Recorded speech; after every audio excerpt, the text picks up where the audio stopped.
Hi friends, welcome to English Mithra. അപ്പോൾ ഇന്ന് നമ്മൾ ഡെയിലി യൂസ് സെൻറ്റൻസ് സീരീസിലെ പാർട്ട് 3 വീഡിയോ ആണിത്. അപ്പോൾ നമ്മൾ ഇതിന് മുന്നേ ഒരു 2 പാർട്ട് വീഡിയോ പോസ്റ്റ് ചെയ്തിട്ടുണ്ടായിരുന്നു. 10 ക്വസ്റ്റ്യൻസ് വീതം നമ്മൾ സെലക്ട് ചെയ്തിട്ട് 2 പാർട്സ് ഓൾറെഡി പോസ്റ്റ് ചെയ്തിട്ടുണ്ട്. അപ്പോൾ ഇത് നമ്മുടെ 3ാമത്തെ പാർട്ടാണ്. അപ്പോൾ ഇന്നത്തെ സെഷനിലും നമ്മളൊരു 10 ഡെയിലി യൂസ് നമ്മൾ ചെയ്യുന്ന കുറച്ച് സെൻറ്റൻസസ് എങ്ങനെ ഇംഗ്ലീഷിൽ പറയാമെന്നാണ് നോക്കാൻ പോകുന്നത്. അപ്പോൾ നമ്മുടെ ആദ്യത്തെ സെൻറ്റൻസ് എന്ന് പറയുന്നത്, നമ്മൾ പലപ്പോഴും പറയില്ലേ, ബിസ്ക്കറ്റ്സ് എല്ലാം തണുത്തു പോയി എന്ന് പറയില്ലേ, അത് തുറന്നു വെച്ച് തണുത്തു പോയി എന്ന് നമുക്ക് എങ്ങനെ ഇംഗ്ലീഷിൽ പറയാം? ബിസ്ക്കറ്റ്സ് ഹാവ് ഗോൺ സോഗി എന്ന് പറയാം. അപ്പോൾ ഭക്ഷണം ഇങ്ങനെ തണുത്ത്, അതായത് ഇങ്ങനെ കുറച്ച് മോയ്സ്ചറൊക്കെ ആയിട്ട് നിൽക്കുന്ന ആ ഒരു അവസ്ഥയാണ് നമുക്ക് സോഗി എന്ന് പറയാം കേട്ടോ. SOGGY. ഓക്കെ, നമുക്കതിനെ ബിസ്ക്കറ്റ്സ് ഹാവ് ഗോൺ സോഗി എന്ന് പറയാം. ഇനി രണ്ടാമത്തെ സെൻറ്റൻസ് ആണ്, ഇന്ന് രാവിലെ ഞാൻ നേരത്തെ ഉണർന്നു. ഓക്കെ, അപ്പോൾ ഉണരുന്നതിന് നമുക്ക് വേക്കപ്പ് എന്നൊക്കെയാണെന്ന് അറിയാം. പക്ഷെ ഇന്ന് രാവിലെ ഞാൻ നേരത്തെ ഉണർന്നു എന്നെങ്ങനെ നമ്മൾ പറയും? അത് നമുക്ക് സിമ്പിളായിട്ട് I woke up early this morning എന്ന് പറഞ്ഞാൽ മതി. ഓക്കെ, ഐ വോക്കപ്പ് ഏർലി, നേരത്തെ എന്നുള്ളതിന് ഏർലി എന്നാണ് വാക്ക്, അത് നമ്മൾ ആഡ് ചെയ്താൽ മതി. I woke up early this morning. Okay, അത് ശ്രദ്ധിക്കണം കേട്ടോ. ഇന്ന് രാവിലെ എന്ന് നമ്മൾ പറയുമ്പോൾ ടുഡേ മോർണിംഗ് അല്ല, ദിസ് മോർണിംഗ് ആണ്. ഇത് പലപ്പോഴും നമ്മൾ പഠിച്ചിട്ടുണ്ട്, പല വീഡിയോസിലായിട്ട് നമ്മൾ ഷെയർ ചെയ്തിട്ടുള്ളതാണ്. അപ്പോൾ I woke up early this morning എന്ന് വേണം പറയാനായിട്ട്. ഇനി മൂന്നാമത്തെ സെൻറ്റൻസ് ആണ്, നിനക്ക് എങ്ങനെ എൻ്റെ പേരറിയാം? ഓക്കെ, നമ്മൾ വേറൊരാളോട് ചോദിക്കുകയാണ്, നിനക്ക് എങ്ങനെ എൻ്റെ പേരറിയാം എന്ന് നമുക്ക് എങ്ങനെ ഇംഗ്ലീഷിൽ ചോദിക്കാം? How do you know my name എന്ന് ചോദിക്കാം. Okay, how do you know my name, നിങ്ങൾക്ക് എങ്ങനെയാണ് എൻ്റെ പേരറിയാവുന്നത്? ഓക്കെ, എങ്ങനെ എൻ്റെ പേരറിയാം എന്നങ്ങനെ ചോദിക്കാം. ഇനി അടുത്ത സെൻറ്റൻസ് ആണ്, എനിക്ക് നിന്നെ തിരിച്ചറിയാൻ കഴിഞ്ഞില്ല. എനിക്ക് നിന്നെ തിരിച്ചറിയാൻ കഴിഞ്ഞില്ല. അപ്പോൾ കഴിഞ്ഞില്ല എന്ന് പറയുമ്പോൾ കുഡൻറ്റ് ആയിരിക്കും അല്ലേ, കുഡ് നോട്ട് എന്നായിരിക്കും വരുന്നത്. അപ്പോൾ എനിക്ക് നിന്നെ തിരിച്ചറിയാൻ കഴിഞ്ഞില്ല എന്നെങ്ങനെ പറയാം? I could not recognise you. തിരിച്ചറിയുക എന്നുള്ളതിന് നമുക്ക് ഇംഗ്ലീഷ് വേർഡാണ് റെക്കഗ്നൈസ് എന്നുള്ളത്.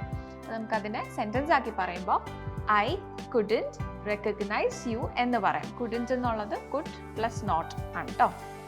ഓക്കെ, ഇനി അടുത്ത സെൻറ്റൻസ് ആണ്, നിങ്ങൾക്ക് എങ്ങോട്ടാണ് പോകേണ്ടത്? നമ്മളിപ്പോൾ ആരോടെങ്കിലും ചോദിക്കുമ്പോൾ എങ്ങോട്ടാണ് നിനക്ക് പോകേണ്ടത് അല്ലെങ്കിൽ നിങ്ങൾക്ക് പോകേണ്ടത് എന്ന് നമുക്ക് എങ്ങനെ ചോദിക്കാം? Where do you want to go?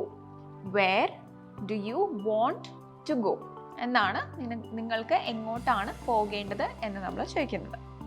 അടുത്ത സെൻറ്റൻസ് ആണ്, അത് ഇവിടെ നിന്നും വളരെ ദൂരെ അല്ല.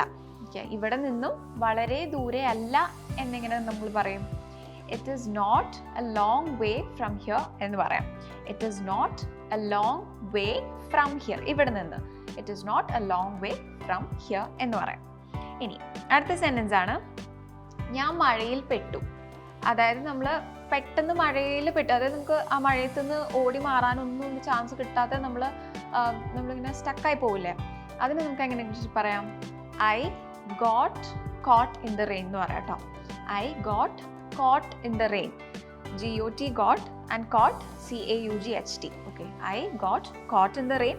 അതും പറയാം, അല്ലെങ്കിൽ നമുക്ക് I was caught in the rain എന്നും പറയാം. ഓക്കെ, അപ്പോൾ caught in the rain എന്ന് പറയുന്ന ഒരു ഫ്രേസ് ആണ്, ഇങ്ങനെ മഴയിൽ പെട്ടുപോയി എന്ന് പറയാൻ വേണ്ടിയിട്ട് നമ്മൾ യൂസ് ചെയ്യുന്ന ഒരു ഫ്രേസ് ആട്ടോ ഈ caught in the rain എന്ന് പറയുന്നത്. ഓക്കെ, ഇനി അടുത്ത സെൻറ്റൻസ് ആണ്, അവരിവിടെ വന്നിട്ടില്ല. അവൻ ഇവിടെ വന്നിട്ടില്ല. ഓക്കെ, ഇതിന് നമുക്ക് എങ്ങനെ പറയാം? He has not come here.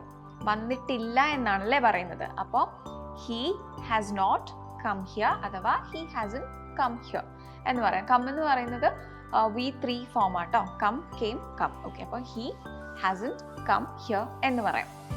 ഇനി അടുത്ത സെൻറ്റൻസ് ആണ്, എനിക്ക് അവളെ ഹോസ്പിറ്റലിൽ കൊണ്ടുപോകണം. ഓക്കെ, എനിക്ക് അവളെ ഹോസ്പിറ്റലിൽ കൊണ്ടുപോകണം. ഇത് നമുക്ക് എങ്ങനെ പറയാം?